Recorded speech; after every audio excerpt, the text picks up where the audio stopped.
बकासूर उद्या पळतोय कासार शिरंबे तालुका कराड जिल्हा सातारा. बकासूर पळला की एक वेगळीच मजा येते, एक वेगळीच ऊर्जा अंगामध्ये येते आणि उद्या अपडेट तुमच्यापर्यंत देण्याचा प्रयत्न करू, कारण की उद्या आमच्या गावची थोडीशी यात्रा आहे. त्याच्यामुळे बघूया टाईम भेटेल किंवा नाही भेटेल, तरीही आवर्जून बकासूरचे व्हिडिओ तर मी घेऊन येणारच.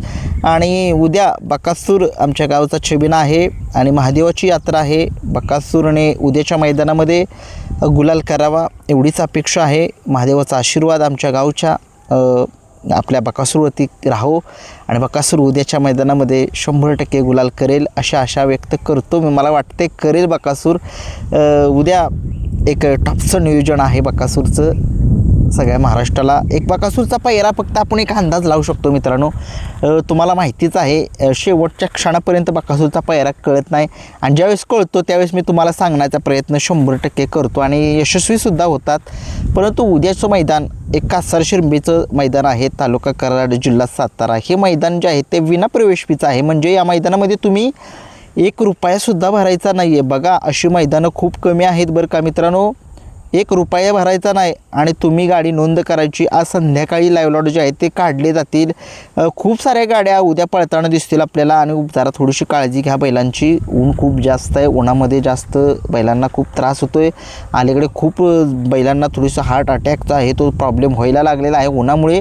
त्याच्यामुळे खरंच काळजी घ्या मित्रांनो. आपलं काम आहे सांगण्याचं, ऐकायचं का नाही ते बैलगाडा मालकाने ठरवायचं आहे. जीवापाड तुम्ही जपता, प्रेम करता, परंतु काय होतं तुम्हाला माहिती आहे उन्हाचा टेम्परेचर 39° एवढं मोठं आहे आणि खरंच खूप खूप त्रास होतो उन्हामुळे. मला तर काल बघितलं उन्हामुळे असा त्रास झाला, थोडंसं बाहेर गेलो मी तर मला चक्कर आल्या की मी डायरेक्ट हॉस्पिटलमध्ये ॲडमिट झालो. म्हणजे बघा काय सांगू शकत नाही, माणसाचं काही होऊ शकतं. आत्ता बोलतोय 2 मिनटात झटका होईल, सांगू शकत नाही कुणाचं काय होईल काय नाही. परंतु चला असू द्या, असं काय होणार नाही. काय होईल तर होईल, काय ते काय होऊ द्या व्हायचे काही तसं काय, म्हणजे माझं म्हणतोय मी काय व्हायचे ते होऊ द्या, मी नाही टेन्शन घेत कोणाचं काय. असू दे चला. उद्या मैदान होते बकासूर, त्या मैदानामध्ये उद्या पळताना दिसणार आहे. आणि बकासूर का दिसणार आहे पळताना सांगतो सगळ्या महाराष्ट्राला. तुम्हाला माहिती आहे बकासूरला आमंत्रित केलेलं आहे त्या ठिकाणी. बकासूरशिवाय खरंच मैदानाला शोभा कुठल्याच येत नाही मित्रांनो. तो एक वेगळाच नंदी आहे, तो एक वेगळी छाप सोडतो तो मैदानामध्ये. आणि तो खरंच तो नाही तर मजाच नाही मित्रांनो. काय माहीत असं डोळ्यात पाणी येतं कधी कधी माझ्या, म्हणजे नाहीत करमत नाही आपल्याला त्या बकासूरशिवाय बरं का. त्याचा आशीर्वाद लय मोठा आहे माझ्यावर बरं का मित्रांनो. त्या बकासूरच्या आशीर्वादामुळे आयुष्य लय मोठं, लय म्हणजे चेंज झालं आहे आयुष्यामध्ये. खूप काही अडचण होत्या, खूप अडचणींवर मात या बैलामुळे केलं, म्हणजे झालेलं आहे. माझ्या खूप अडचणी आयुष्यामध्ये आल्या, खूप या बैलाचं नाव खरंच मनामध्ये कायम असतं माझ्या. आणि खरंच या बैलाशिवाय मजाच नाही. जोपर्यंत बैल पळतोय तोपर्यंत हा चॅनल चालू राहील. ज्या दिवशी बैल थांबेल त्या दिवशी बैलगाडा शर्यत क्षेत्र बंद करणार मी. व्हिडिओ दुसरे असतील. बकासूर आहे तोपर्यंत बैलगाडा शर्यत क्षेत्र चालू राहील या चॅनलवरती, याच काय दोन्ही चॅनलवरती. तर उद्या जास्त थोडा भाऊ झालो रे त्या बैलामध्ये आहेच मित्रांनो. जी व्यक्ती इथून प्रेम करते ना त्यालाच माहीत आहे बकासूर काय चीज आहे. लाखो प्रेक्षकांच्या नजरा बकासूरवरती असतात. लाईव्हवरती जरी असला तुम्ही तरी प्रेक्षकांची संख्या बघायची, लाईव्हवरती बकासूर हरला की संख्या बघायची. एवढं प्रेम बकासूरवरती केलं जातं. तो एक बैलगाडा शर्यतीतला एक हिरा आहे रे हिरा. खूप जणांची इच्छा आहे मित्रांनो, खूप जणांची इच्छा आहे बकासूरची मुलाखत घे मित्रांनो. एवढा महिना जाऊ द्या, शब्द देतो तुम्हाला, मे महिन्यामध्ये बकासूरची मुलाखत घेणार. नाही घेतली गोट्यावर जाऊन तर नाव बदलीन 100%. मे महिन्यामध्ये आणि मुलाखत मामांचीच घेणार आहे मी, मामांचीच मुलाखत घेणार आहे. थांबलो आहे त्याच्यासाठीच थांबलो आहे. थोडासा उन्हाळ्याचा त्रास होतो आहे, बिझी शेड्यूल आहे थोडंसं. बकासूरची मुलाखत गोठ्यावरती जाऊन घेणार शब्द देतो. मामांचीच मुलाखत घेणार. जशी सँडी यादवने घेतली होती तशीच मुलाखत घेईन. 1 तासाची मुलाखत असेल. सगळ्या काही मनामध्ये जेवढे प्रश्न आहेत तेवढे सगळे विचारणार मी मामांना. आणि आता उद्याच्या मैदानामध्ये काय तयारी बघूया. उद्याच्या मैदानाची बकासूरची तयारी बघूया मित्रांनो. उद्या कासार शिरंबेचं मैदान, बकासूर त्या ठिकाणी येतो आहे.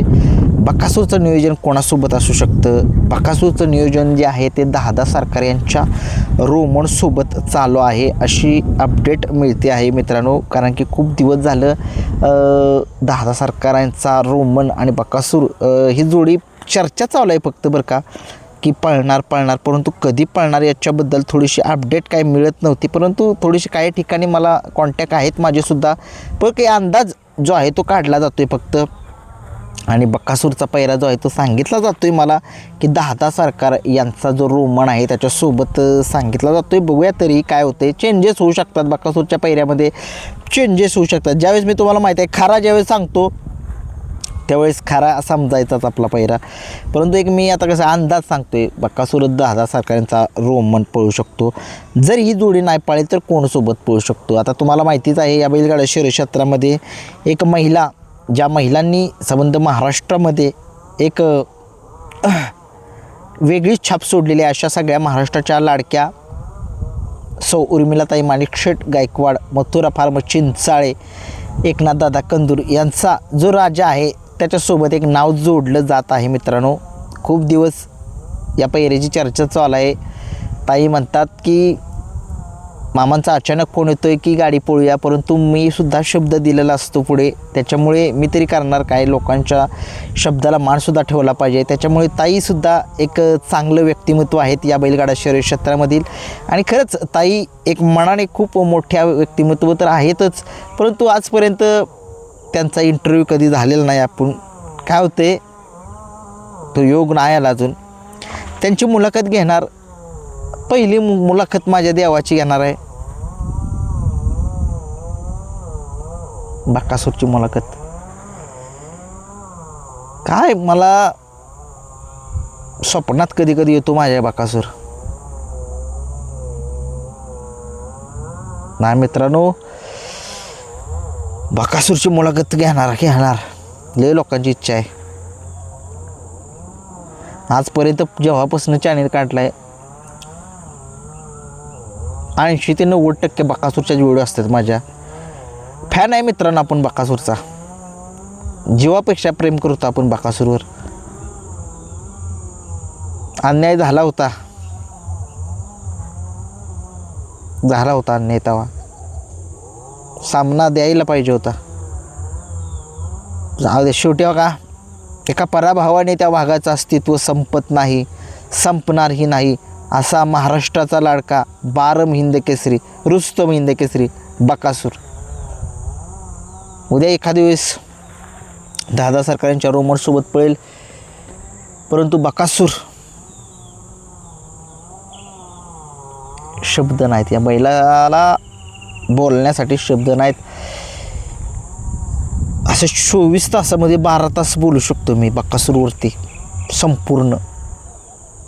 काय या बैलाकडे बघा, खरंच एक वेगळीच या बैलाकडे ऊर्जा आहे. आणि बघूया आता उद्या गुलाल घे. आमच्या गावची यात्रा आहे उद्या महादेवाची, आणि तुला महादेवाचा आशीर्वाद कायम आहे बकासूर.